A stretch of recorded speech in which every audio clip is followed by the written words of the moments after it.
That was crazy. Okay, we're live. Wow, my software was acting weird there for a second. But hello, everybody. We're back with Matt Dillahunty from the Atheist Experience. Check him out on the Atheist Experience. Check him out on the line. Check him out on the Hang Up with Matt Dillahunty. Awesome podcasts, great material. He puts probably, I would say, as much content on the internet as I do. I broadcast 3 times a day, every day live.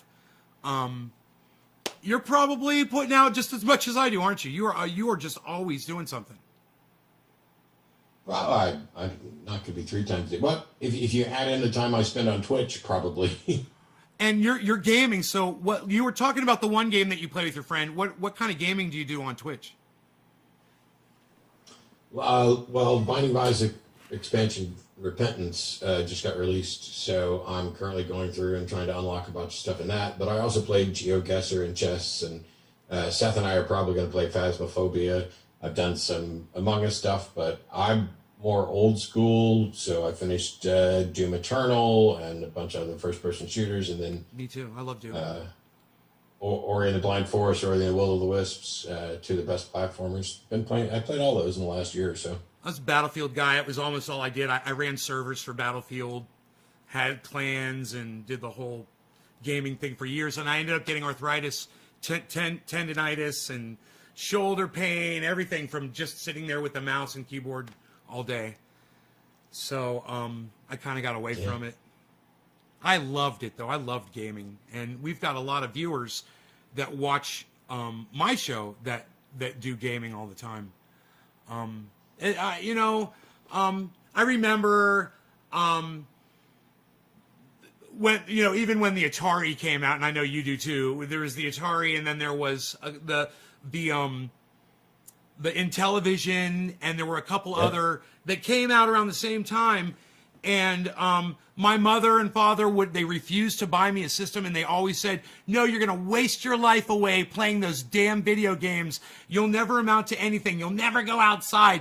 And so I spent my whole life, once I got out of the house, I was like, video games, that's all I'm going to do. And I did. I became this huge gamer, and I loved it. It was a lot of fun. And I'm glad to know that you're into that, because there's a whole other community out there that we don't get to reach unless you're gaming, and I wonder if you can get your message through gaming at all, or do you just strictly game? No, so for about 6 years ago, I streamed Path of Exile all the time, and I'd be running, doing runs, and somebody would come in and ask a question, and I'd end up standing in town for 45 minutes to give a little lecture and do a Q&A thing, and to get back into the game. Oh, so sometimes I pause the game, and it's one of the reasons why I'm not playing anything that's, time consuming. Like the only, head-to-head time critical thing I stream is chess, and I'll play bullet chess. But it's, I like it. So I used to run the #1 Counter-Strike team in the world. And if I was playing that, there's no way in hell I could just sit around and talk. Counter-Strike's great. Bullet, what is that? You got like 3 seconds to make a move or something? You have 1 minute on your clock. Each player has 1 minute on their clock. And so, bullet is 2 minutes or less. Bullet is 2 minutes or less. Blitz is 5 minutes or less. And then rapid is 10 minutes and less. Oh, so you play the fastest one that anybody plays. Well, technically, you can have 30 seconds on the clock or 10 seconds on the clock if you wanted to. But, I prefer it just because I don't have a lot of time. Right. So gaming is a thing that takes up a lot of people's time. I wanted to ask you, do you do anything like hunting or fishing? Because I know you're a Texan, right? You're from Texas? No, I'm from Missouri. Okay, I didn't know that. My grandfather was a world champion archer. He used to write for Bowhunter magazine. But I went hunting once or twice when I was a kid. I don't hunt, and I went fishing several times then. I don't do either now. Right, okay. I don't either, and I never hunted. But I grew up in Florida, and I live in Northern California now, but in Florida, I lived there for 40 years, and I used to fish. That was the thing I did when I was younger, and I got a fishing curse, and then I was never able to fish again.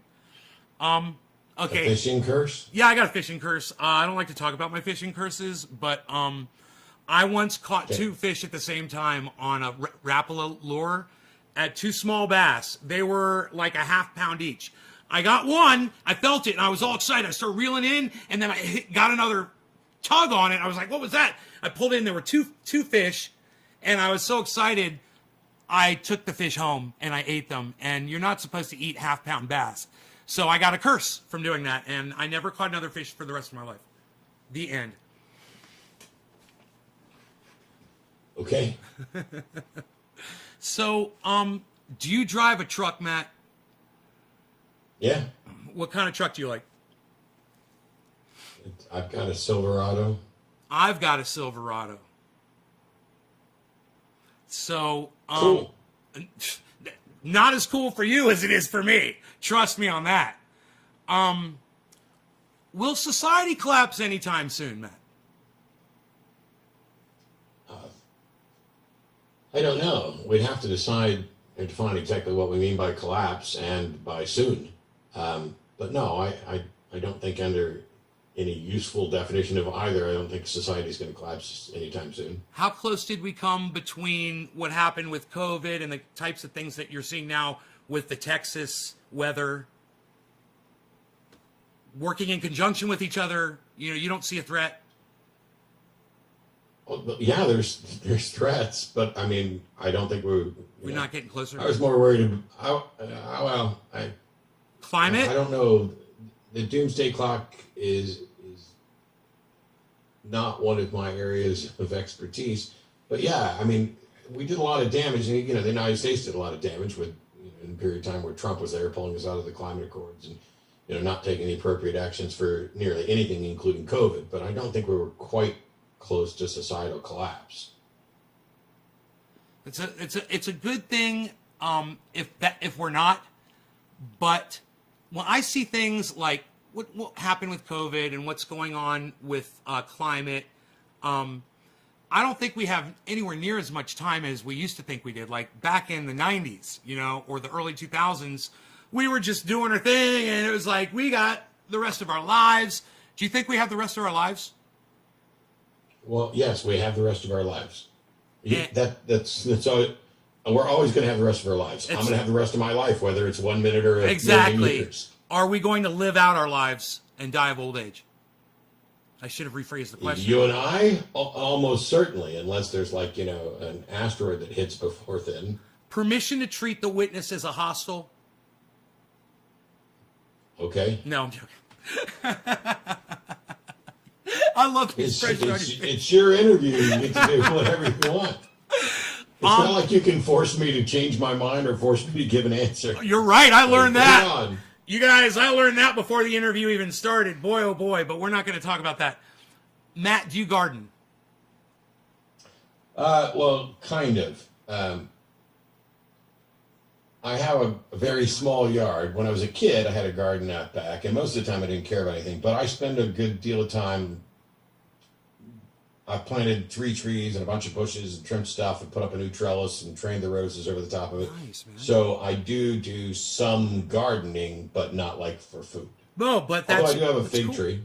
It's great. Well, you're outside and you're doing stuff like that. I am an outdoor guy. Since I moved out here to Northern California, I'm on some property, and I'm gardening in a greenhouse, and I'm living now in a home that's completely off grid. If I want to turn off my power to PG&E, I can do that and sustain here. And it's something that we talk about from time to time. Between what's going on with climate, what we just saw happen with COVID, it's good to be prepared so that if your water and your power gets shut off, you're able to still at least be comfortable for some amount of time. But, have you ever heard of Dr. Guy McPherson? No. Okay. He is a climate guy who has determined that we really don't have a lot of time left. And he'd be worth you looking into, actually, if you ever have a moment, which I know you don't. But on YouTube, he's got his own channel. He's got his own thing. He does the news in the morning. Dr. Guy McPherson. He's great. He did this thing where he went off grid, and he was living, he was raising goats and he was doing the whole thing. And he stopped and he moved to Florida. And he said, man, I just want to be comfortable for the last few years of my life. And he said, if we only have a few years left, which I think we do, he's like, I really don't care about busting my ass going out there and gardening and growing and trying to sustain myself and learn how to do it right now. So it's not the last minute. I'm just going to die with the rest of humanity.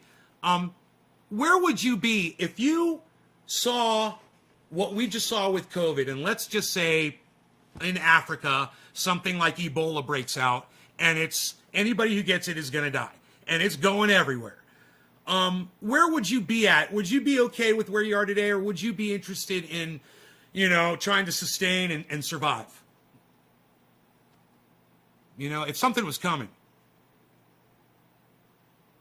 I don't know that so you gave me kind of a false dichotomy there. Would I be okay with where I am, or would I want to sustain and survive? Right. Like you would have an opportunity to go get some property and some off-grid land and try to, get away from people so you don't get the virus and survive and live, maybe 10, 15 years on a farm or something. Or, fuck no. I'm staying right here. Really? That's interesting. Okay, I was wondering where your mind was on that. Because here I have a house that has running water and food. For several days. Access to, for several months, okay. Right? Several days or several months, and several days or months longer than I would, probably have if I bought land off the grid and everything else. I'm no better off, but at least here, I'm close enough to potential resources. I'm close enough to others who can assist. I would absolutely stay right where I am. That is an interesting perspective. Not one that I'd ever thought I'd hear somebody say, but I talk to a lot of people that live in apartment complexes. A lot of my friends, there's a lot of podcasters, they live in apartments. And I say, okay, your power and your water get shut off. What are you going to do? And for them, it's a serious question because you really do only have a few days if that's your situation. If you're in a house and you, like you said, you have resources, you have access to things, that's totally different. You got a little bit. If everything ended today, Matt, I would be screwed just like the rest of everybody. I don't have storage. I don't have food storage. I got some rice. And I've got water and I've got power and all that. But when it comes down to really sustaining myself, I don't have the vegetables and I'm not canning and, I'm not raising livestock and I don't even have chickens, but my neighbors do. And that's something that I consider is that I can get eggs whenever I need them.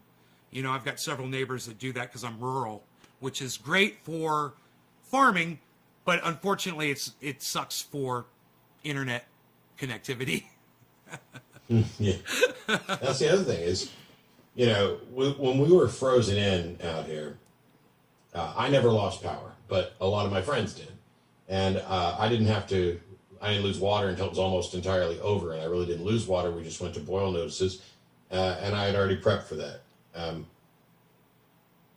I learned a lot. I mean, granted, first of all, to me, the difference in my head is a lot like saying, would you rather live now or 70 years ago? I'd absolutely rather live now than 70 years ago. I'd rather live now than at any time in the past, because generally speaking, if you average everything out and look at all, we are better in almost every conceivable way now than we were at any time in the past. Similarly, I don't live in an apartment, so I'm not packed in like sardines. I've got a house and a little bit of space.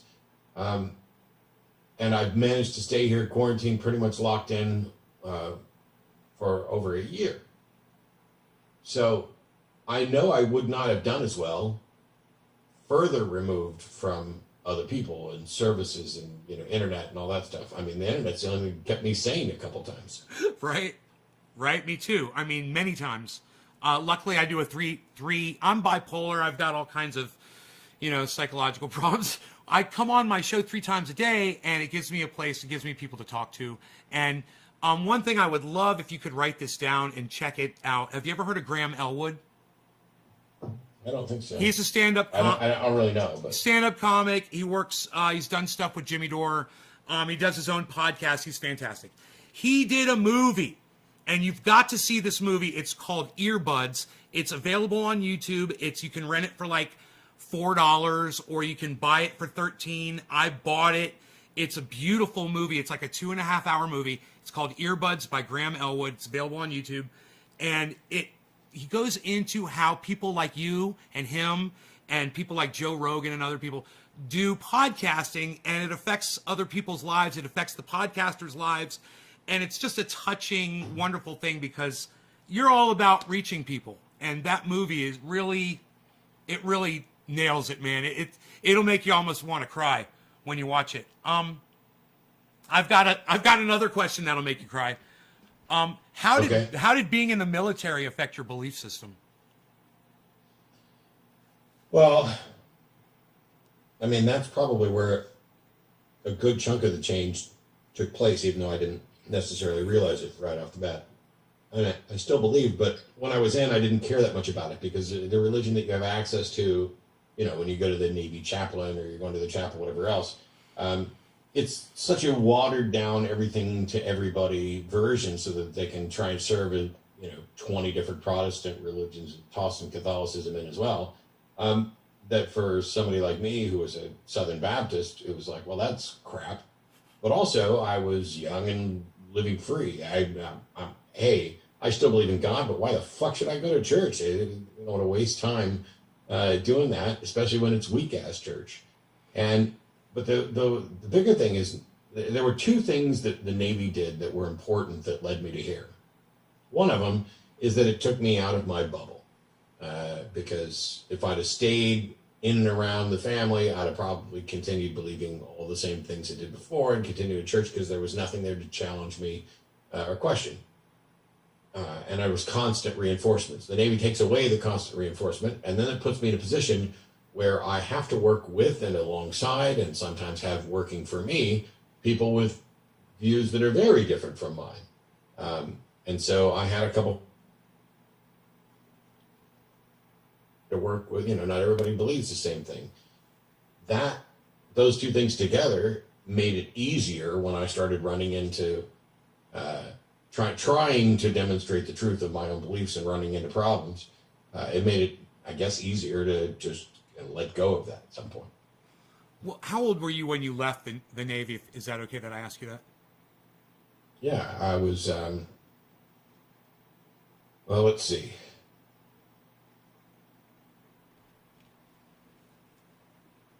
26, I think. So it was a few years. I was 26 because I was in for just over 8.5 years. It was a few years just under 8.5 after you left the military. Then you finally made the switch over from being a Christian to an atheist. Did you have an actual? I know you get asked this all the time. Probably you have like a lightning moment, or was it just over? It was a gradual transition. Yeah, I mean, the closest thing I can come to a moment is my roommate and I were driving home from work one day, and he was an atheist. He was the atheist that I had been kind of trying to figure out how to convert. And we were driving home, and I remember saying, "Hey, I think I'm kind of agnostic now." And he goes, "Okay," and kept driving. And I think that was kind of like a test balloon to say, hey, let me try out some language. Is this okay? But also to let him know, where you were, that I was right changing where my mind was. Right. But yeah, that's as close as I can come to a moment. All right. You ready to switch gears here? Sure. What is your favorite magic trick that you've ever seen, and what's your favorite magic trick that you enjoy performing for people?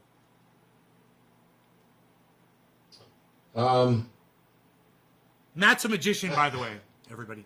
So one of the things is that anybody who's been over to my Twitch channel will know that I hate being asked favorite questions because I tend to not have favorites for almost anything, and you can never get the category down. So I can't say what's my favorite trick I've ever seen, although it might be Cuba Libre, which I'm working to put in the act. But my favorite to do is just a little rubber band trick, actually. Which, I mean, there's tons of tricks that you can do with a rubber band, but if you break your rubber band like that, it's pretty much useless. I mean, you can't wrap it around anything, but you can fix and repair it by well, trying to tie a knot and make sure I stay on camera and in focus here is not easy. Please tie. There we go. So yeah, you end up with a rubber band that you could wrap around something, except for the fact it's a little ugly because the knot that's there. But if I were to tell you, you can take that knot and pull it off the rubber band, and then you'd be back to a fully functioning rubber band. You can also grab the knot and put it right back on in the middle in front of people and give them the rubber band. So yeah, that's my favorite trick to do. That's a great one. I love it. So, I didn't invent it, but I like it. Were you inspired by magicians when you were younger? How old were you when you got into magic? 3. 3 years old. What was it? What did you see a magician? I got a hat full of magic kit when I was 3. Oh, I mean, cool. I got that. That's on home movie. I didn't really get serious about it until I was probably 10 or 11. And yeah, I watched Doug Henning on TV and eventually David Copperfield as well.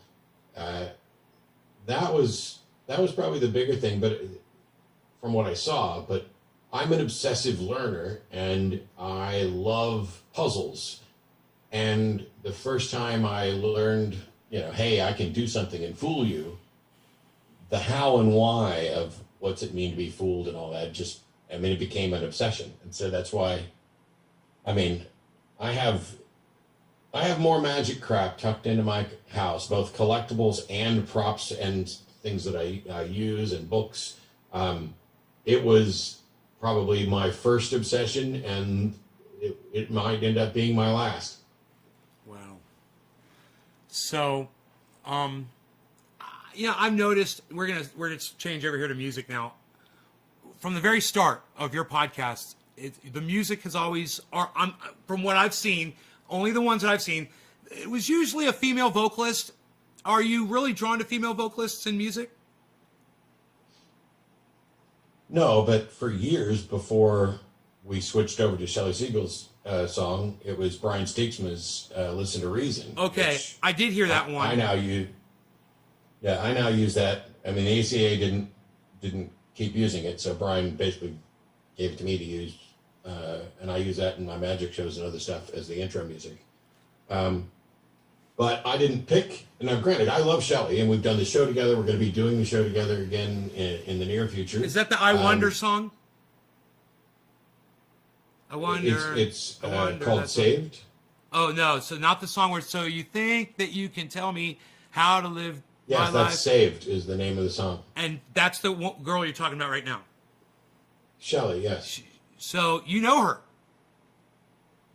She's been on the Atheist Experience. She played guitar and I played ukulele. I didn't know that. Now, what's funny about this is I thought, when I was listening to that again, I thought that maybe that was a famous artist that I wasn't familiar with. It's fantastic. Her voice is amazing, and the music is great. Yeah. Where did she record that? Do you know? Well, she's originally from Australia, but right now my understanding is she's in L.A., or at least she was in L.A. the last time I talked to her. And she made the recording with you, or was it in a professional studio? This was recorded for her album, and the ACA worked out a deal to use that song as the intro for the show. It's perfect. It's wonderful. It's, at first, the first few times I heard it, I just thought it was a catchy tune, and I liked it. Because I don't like female vocalists. You got to be a really, really good female vocalist for me to like you. And I liked her. Well, I liked her voice. It appealed to me. Go ahead. I like female vocalists and male vocalists, but I don't like female vocalists or male vocalists that aren't good. So, if you say, oh, you got to be really, okay, well, Alison Krauss, Jeanette Napolitano back in the old Concrete Blonde days. Sure. Sarah McLachlan, Aretha Franklin. Oh, yeah, of course, brother. Of course, man. But I'm just going to name, the dynamos. Well, there's a style that came out around the late 90s that I kind of got burnt out on with female vocalists. So, You know, I'm Anyway. really into rock and roll. I'm a rock and roll artist, and you know, Led Zeppelin and Jimi Hendrix and all of the Pearl Jam and all that stuff. When you're around your house or driving around your vehicle, what kind of music do you listen to? It depends. Probably most of the time lately, it's been rock, folk, songwriter from 60s through 80s. That's what comes up a lot, and actually including like some disco and other stuff. But if my playlist includes everything from show tunes to Marilyn Manson to Pink Floyd to Oh, I love all that King stuff. Crimson to like brand new indie. Like my favorite current indie artist is someone called Alexa Mello, who I think should be. She's got one of the best voices I've ever heard, and she plays instruments and everything else. She's phenomenal, and she's like right on the cusp of. Every day I think she's right on the cusp of just blowing up and being the next big thing. But yeah, I listen to if, Eminem fan. There's so much music on my thing. It just depends on what mood I'm in. It's very similar to my musical taste, so I'm diverse, you know, and that's. Do you recommend an author or any specific books that you lean towards? On what subject? Atheism. I think the one I most often recommend is probably Guy P. Harrison's 50 Reasons People Give for Believing in a God, because it's really well put together. It's basically 50 essays. Here's 50 things we've heard people say, and here's some response to them. Now, Guy is he was on Nonprofits with me shortly after the book was out, and there was one particular example in there where I took him to task for supporting bad ideas and prayer and stuff. But the book is very approachable. I don't want to give somebody God the Failed Hypothesis by Vic Stenger, which I do recommend. It's not as good of an entry level book as Guy's is. And so if I recommend 50 Reasons People Give for Believing in a God,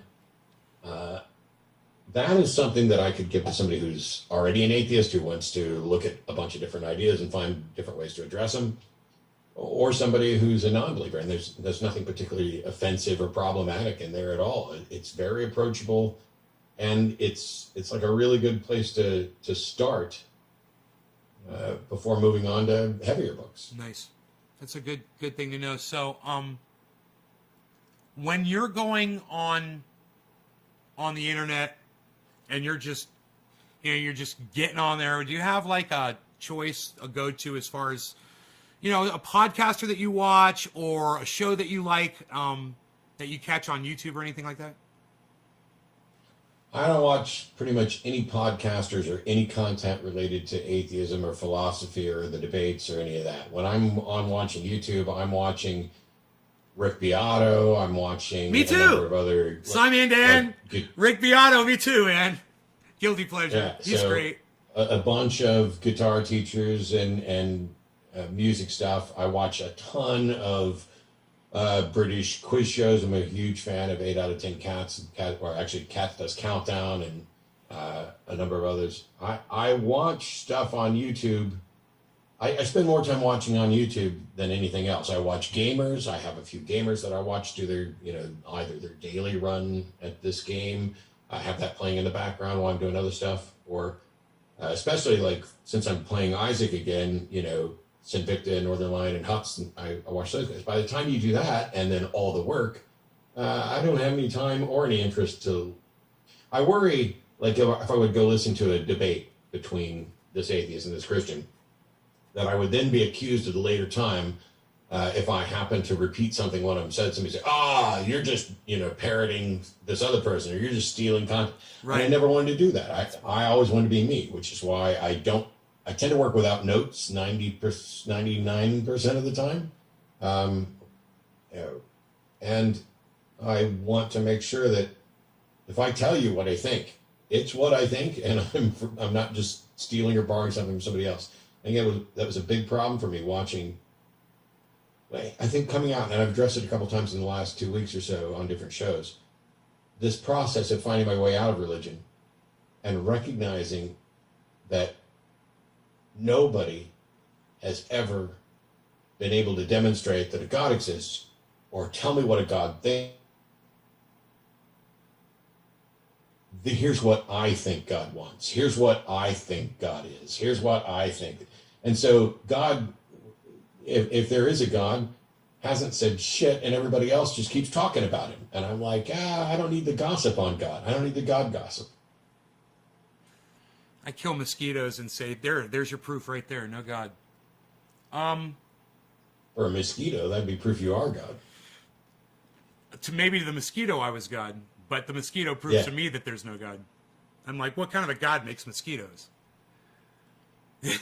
I have very weak arguments. Well, let's not even go there. Do you watch anything on television ever at all anymore? Yes. What do you catch on TV? Well, I watch every episode of Penn Teller Fool Us, but It's a good show. that to me is a bit, Great magicians. As a magician, I'm usually trying to see which one of my friends is going to be up there and are they going to fool them or not, because. So you've seen your friends on the show. That's kind of cool. Oh, lots of times. Suzanne was on and she fooled him. We're friends. And Nice. Brian Brushwood from Scam School, he was on. Did not fool them. Several of the people I know, because I worked with IBM and Sam, the two major magician stuff, on a couple of conventions. So I got to meet quite a few active working performers. And of course, you're running the atheist community, and I performed with James Randi. So, I've been around a lot of magicians. Nice. Matter of fact, my profile picture on Facebook is me and Randy, because he died last year, and I'm sad. Oh, yeah. Sorry to hear. Okay, so speaking of being sad, do you have a politician out there that you actually believe that they're going to get in there and do what they say they're going to do? Yes. Who? Tell me who. I think that the current president of the United States is getting in there and doing what he said he was going to do. Are they all going to be able to do everything all the time? No. There are things that are just going to be impractical because they can't get the support they want. But as far as getting in and doing what they say they're going to do, I mean, he was talking about how many people would be immunized in the first 100 days, and he accomplished that in half that time. Yes. And then decided to double it. So Yes. as a matter of fact, he's done some of the things that he promised to do that I wish he hadn't done. Right. And there are some things he's taking his sweet ass time getting to, but we are in the middle of a pandemic. I also think that there are a number of other senators and representatives that I have a great deal of respect for consistently trying to do things right. And, it'd be too many to name, but. No, well, can you name a few? I think it happens. Can you name a few, though? I'm going to get the names wrong is the problem, but let me look it up. And the reason I ask this is because I've heard you talk about politicians and speaking how they speak about God. And I've heard you talk about the fact that it's a necessary thing that they have to do because of the current climate that we're in. And most of the constituents out there believe in God, so you appeal to them. And I understand all that. At the same time, don't you think that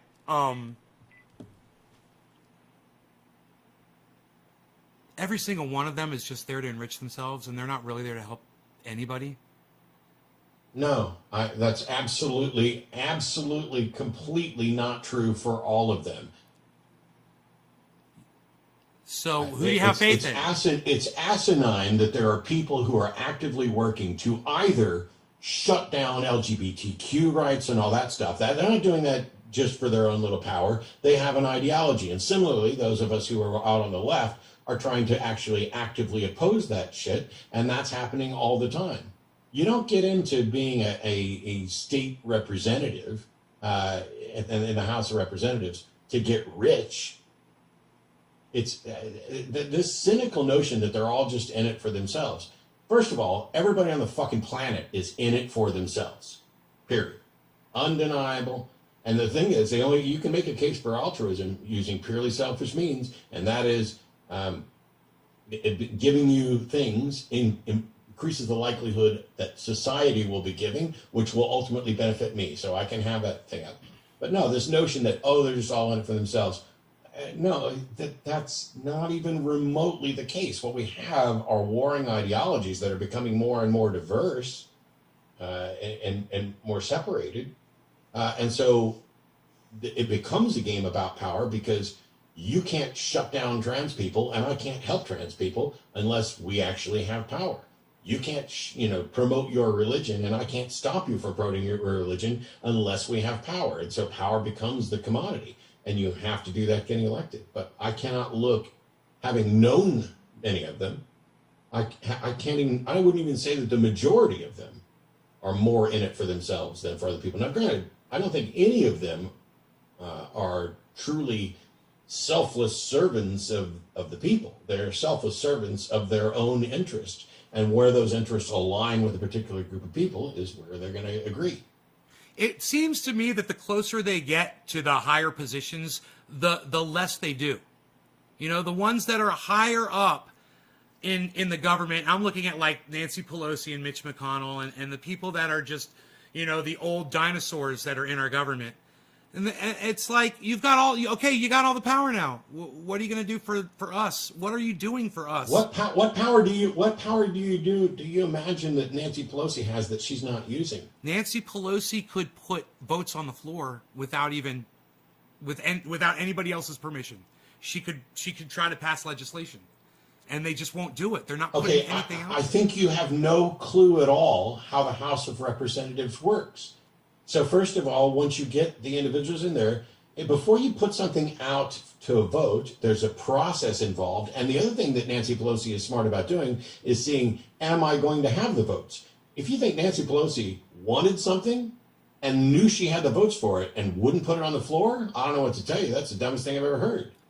To show who's going to support it and who's not going to support it, so we know who to vote for next election. That's the whole point, is to see where these people stand on these issues, so we know who to support, right? No, you don't put legislation up to serve as just a cue to who to vote for. Well, you're trying to pass the legislation, but it also serves as a marker, And if you don't do it, if you don't even try to push the legislation, then nobody's held to account, and nothing gets done. You are overlooking. No. You're overlooking. Oh my God! It's like you have no idea what's going on up there. What do you want done? You have a certain amount of political capital that you can use. Yes. If you waste it by continually introducing bills that are going to get shot down, just so that when you go to run against those people, you can say they voted against this, they voted against this. You don't understand how the fucking process works. I understand how people get bought. The votes. I understand it's money. Okay, well, if we're just gonna derail this thing into money, then I have no further interest on that subject. That's beautiful. You are a beautiful person, Matt. I know you're out of time, and I fucking love you. I'm such a huge fan of yours. Would you ever come back to the show and do this again? If there's time, I'm happy to take questions on occasion. We'll see how it goes. Okay. I want to say thank you for being you, and thank you for letting me call into your show one time and ask you a question. What you do it's an amazing thing.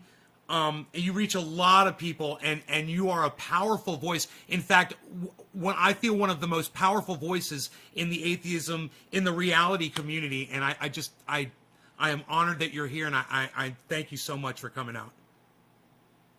All right, thanks. Appreciate it. Yeah, and one other thing, we're gonna keep going. You're free to go, sir. We're gonna do a whole bunch of bong rips in your name. I just want you to know that. All right. Trying to make sure you're all staying safe and following the guidelines in your area. I'll see y'all later. Thank you so much again. I'll talk to you soon. I'll email you a little message. Cool. All right. Take care, brother.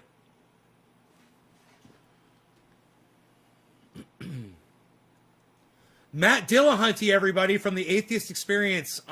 You got to check him out. He is, and let me tell you something. I know it got a little bit heated there at the end, and I want to end on a high note. I don't want to argue with Matt at all, and that is not why I had him on this show. So I want everybody to go check out what he's got going on. and to understand what he puts out there and to go support the Atheist Experience and the Line and the Hang Up.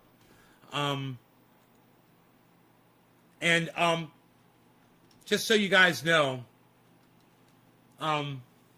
he does support cannabis. He's a cannabis supporter. It's pretty cool, huh? We had a nice conversation before the show, and I actually did a bong rip right before the show. He saw me do a bong rip, which was cool. I got a lot of cotton mouth, so I was using the triage oil because I forgot to bring a glass of something to drink, which I should have. So I did it with just triage oil. He's a neat guy, isn't he? All right. I will take a bong rip for all of you guys that are here. Thank you so much for coming. This was huge for me. I made a little video before I started the show, before he came in. I haven't uploaded it, but I can show it to you. I was really nervous before he popped in. And, bro, as soon as he fucking popped into the show, to the Zoom chat, he was like, I can't hear you. I don't have my earphones in yet. Hold on a second. I see your mouth moving. It's so fucking funny. All right, all of you digit droppers out there, thank you so much for that. And I'm sorry we got disconnected. What happened was my router just disconnected and dropped the goddamn everything. Dropped you guys, dropped me, dropped him. He came right back in. All I had to do was reboot my router and we were good to go. Nick, this one's for you, bro. Cheers, brother. And you guys, thank you so much for the super chats. Stooks, thank you for the super chat. Link Silverhawk, thank you for the super chat. Thank you guys. Cheers. He's a serious guy, huh? This is very, very, very tough exterior, man. He's got to break through it, break the ice.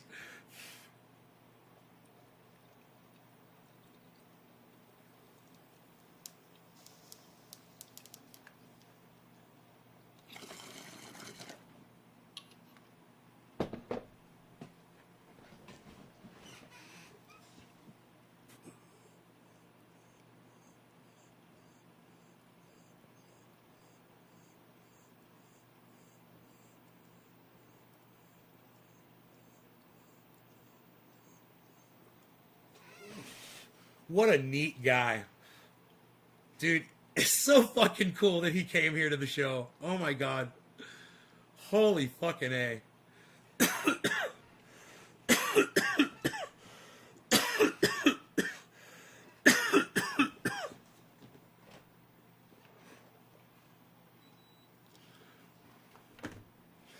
Talking about political capital, I want to hear Jimmy Dore and Matt Dillahunty debate political capital.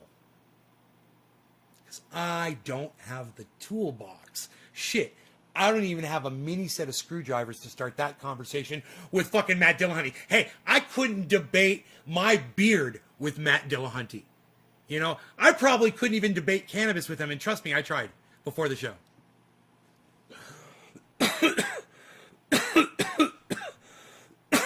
He is, I think he's reachable and I think he's teachable, you know, but he is very,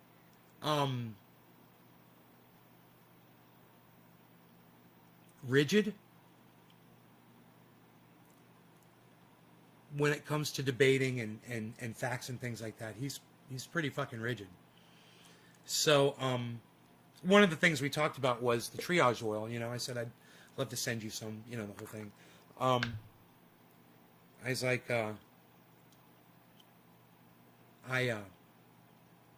he's super unleaded.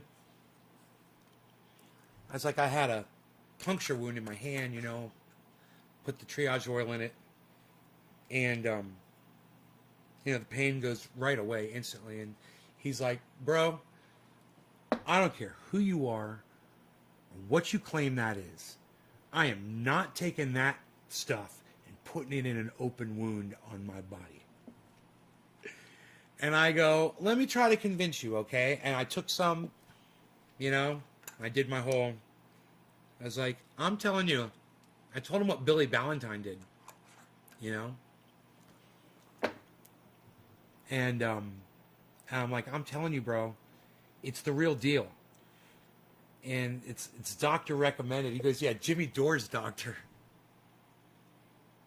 It's like, exactly, man. It's recommended by a doctor, and it's I'm telling you, you can eat it, and it will make your pain go away.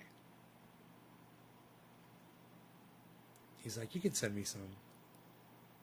You can send me some. He's like, but I'm not putting it on an open wound. He's like, I don't care what you do. He says, I will. This is what he said to me. I will never, never, never, never, never put that stuff in an open wound on my body.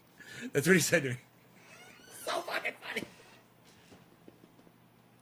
I was like, you are the best. I was like, dude, as soon as he said that, I was like, dude, I'm such a huge fan of yours. You have no idea. I've been watching you for years, man. I am so fucking inspired by you. It's like, you don't have to like my triage oil. Oh man. He's like, never, never, never, never, never. I think he said it 5 times. I swear. I think he said it 5 times. So fucking funny. Oh, and he totally supports cannabis, guys. I didn't know that about him. He totally supports cannabis.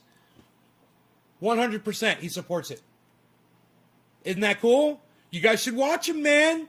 He supports cannabis. He's cool, bro. He's cool, bro. He supports cannabis, bro. You should check him out, bro. Just check him out, bro. He supports cannabis, bro. He's cool, bro. Check out his show, bro. Atheist Experience, bro. The Wire, bro. Not The Wire. The Line, bro. The Wire is a good fucking movie. Good series. The Line, bro. The Hang Up, bro. With Matt Dillahunty, bro.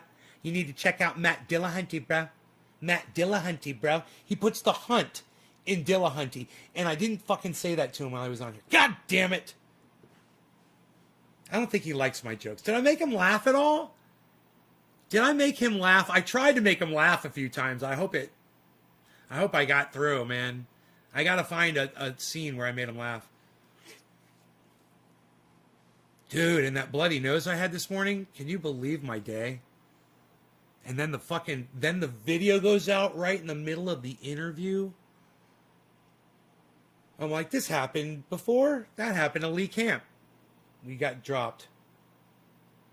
Happened to, I fucking bumped my computer once with my leg, man. Knocked miserable lib off or something. I can't remember. God, I've done so much fucked up shit.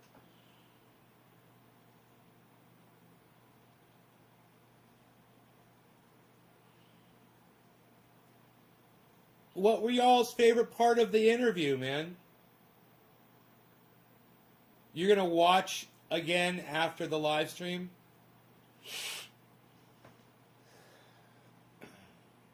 Did you guys... Oh, it's 4:20. It's 4:20. Look at the time. It's 4:20.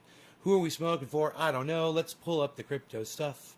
Let's pull up the crypto, pull up the crypto, pull up the crypto stuff. Pull up the crypto, pull up the crypto, pull up the crypto stuff, stuff, the crypto stuff, the crypto stuff. Remove. Man, I would love to just be able to talk to Matt all the time, you know? Oh, man. It's so cool. Love to just be able to have conversations with him. Hey, man, how's it going? Yeah, it's Nay, bro. Just chilling. You know, just seeing how you doing. What's up, bro? Why are you calling me? I was just seeing how you doing, bro. Yeah, but what's the point of this call? Just say hi, bro. Hey. Doing good, bro? Doing good, bro? What you doing, bro? What you doing, bro? You doing another video, bro? You gonna do an interview, bro? What you doing, bro? You editing some video, bro? You doing a debate, bro? What you gonna debate somebody, bro? What you doing, bro? I was curious about my question. What question, Killer GB? What question was that?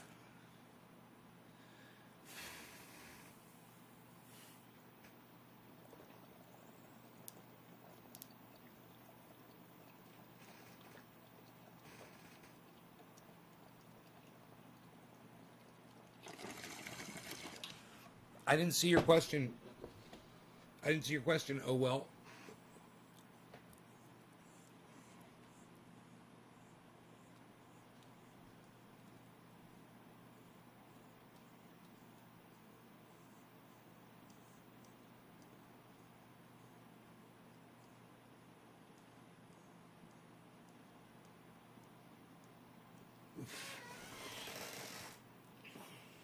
Woo.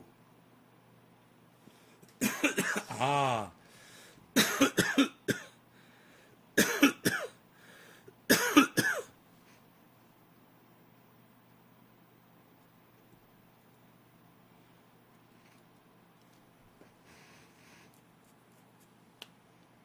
63 one about conversations with God believers. That's not a question.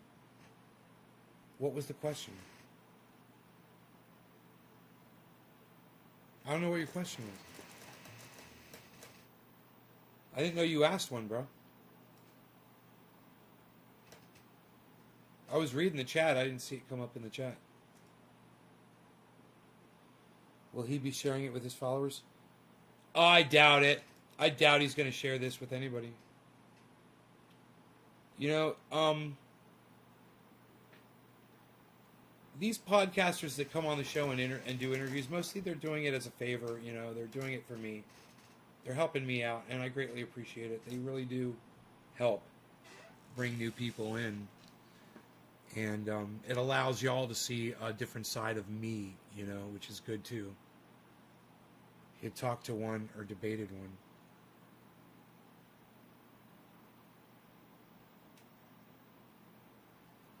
You were wondering if he had ever talked to or debated someone that believed in God? Is that what you're saying, Killer GB? Bro, you need to go watch his show, okay? Go check out his show, Killer GB. That's every single show. That's what he does. Every single podcast, bro. It's the Atheist Experience on YouTube.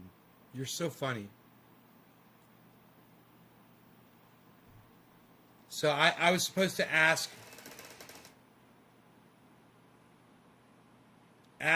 Matt Dillahunty. I was supposed to ask Matt Dillahunty if he'd ever talked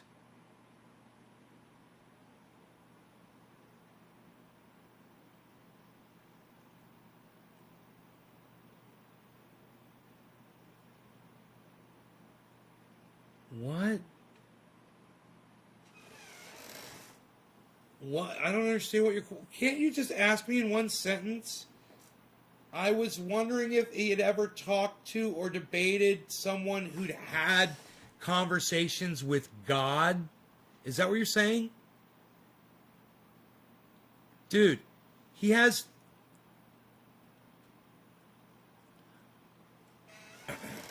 You're saying it's another sect, like another religion called Conversations with God? Is that what you're saying? Is that what you're saying, bro? Hey, Tula.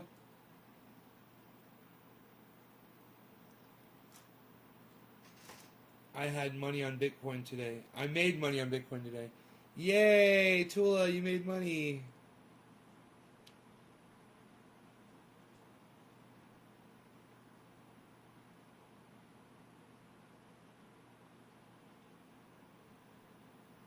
Wow, sushi was at the top today. Now it's at the bottom.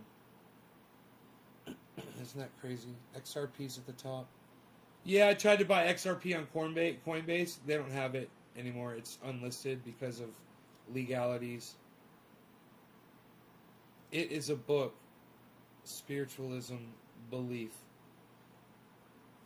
Yeah, I never saw you ask this question, Killer GB.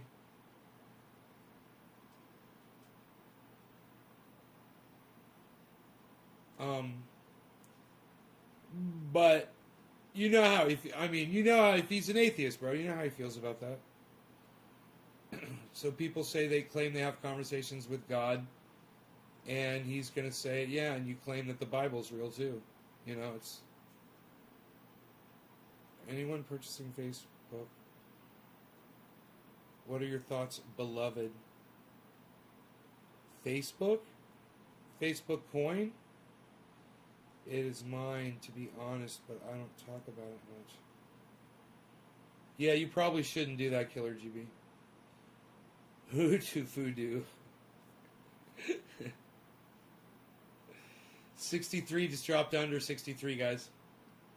And no, I'm not going to auctioneer it back up.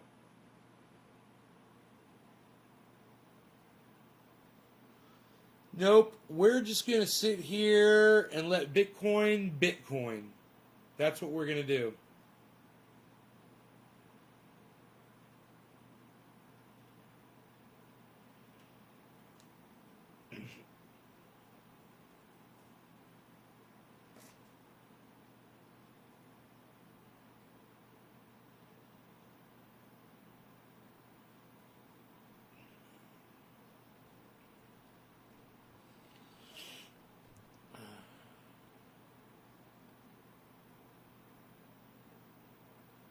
Bitcoin's being a bad little Bitcoin right now. Bitcoin, why are you being a bad little Bitcoin? Dropping under 62,981. Why'd you drop under 62? Oh, 963 now. Look at you. Where are you going? What are you doing? Nobody told you to do that, Bitcoin. Plus 481%. Plus 483%. Plus 484%. Plus 478%.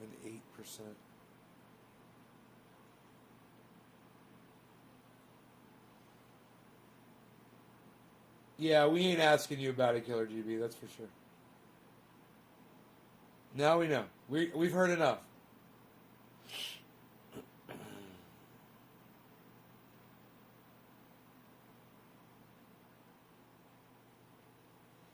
My heater's on. It feels great. I'm cold today. I've been cold all day. It's weird, huh?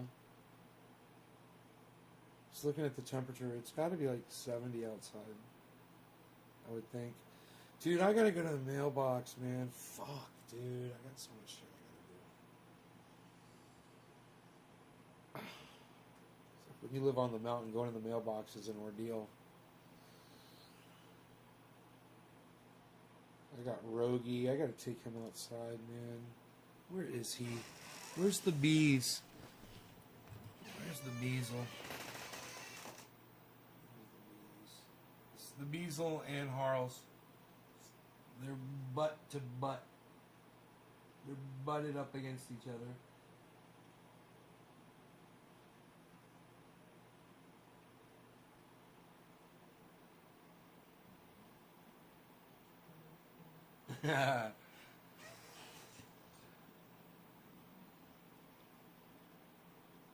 You don't know how to stop smoking cigarettes? Cannabis, that's how I did it. You got cannabis? You like to smoke it? Smoke cannabis anytime you feel like smoking a cigarette.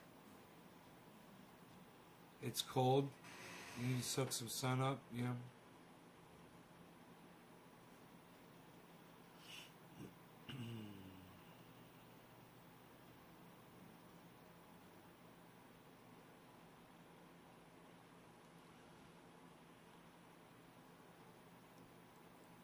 I kind of want to go look and see what the temperature is outside. It's 1:30, so my solar panels are in full sunlight right now.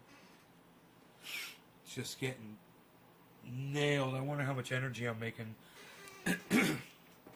as the sun slowly gets higher in the sky.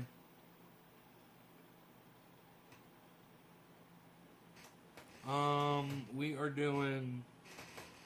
Wow, look what we're doing, guys. I'm making 22,000 watts right now on my solar panels. Psst. Boom! Look, going to the grid. Sending 23,000 kilowatts to the grid. I'm powering the fucking grid. What, son? Psh. That's how I do it with my 96 panels. What, son? Look, I hope you guys enjoyed the show. I wanted to do a full hour for y'all. I'm exhausted. I'm emotionally exhausted. I love you guys. Thank you so much. I hope you had fun. I hope you enjoyed the interview. And go back and watch it if you missed it. All right, guys? Take care, y'all. And I will see you on the next one. This afternoon sometime. I don't know. We'll do something. We'll do lunch. That reminds me, I got tri-tip in the refrigerator. Shut up, you. I got some tri-tip in there. I made it yesterday in the oven. It's super juicy and delicious. I'm going to make me a nice salad with some tri-tip and some barbecue sauce. I'm going to make some garlic bread. Maybe some pepper. I'm going to cut it up with some cucumber. Slice it up, put it in there in the salad. Make it nice special. Shut up, yo. You're no good. You're no good, yo. Matt freaking Dillahunty, guys. All right, take care, y'all. Thanks for watching. I hope you enjoyed yourselves. Bye, guys. And big shout out and thank you to Matt Dillahunty. Thank you, Matt.